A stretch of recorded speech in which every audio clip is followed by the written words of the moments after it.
ఈ ఎంఓయూని ముందుకు తీసుకెళ్ళడానికి ఒక స్వాతంత్ర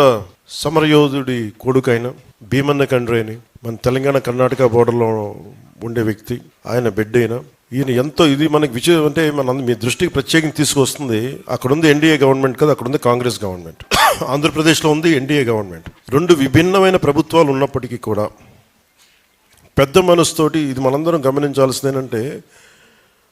పార్టీల పరంగా మేము వేరే వచ్చామో కానీ ప్రజల అవసరాలకి మటుకు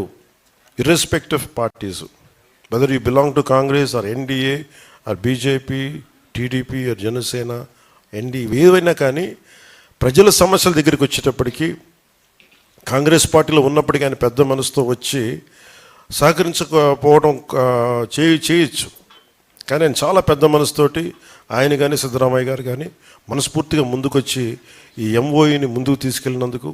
అలాగే మా ప్రజల సమస్యల్ని చాలా సానుకూలంగా విని ఒక ప్రాక్టికల్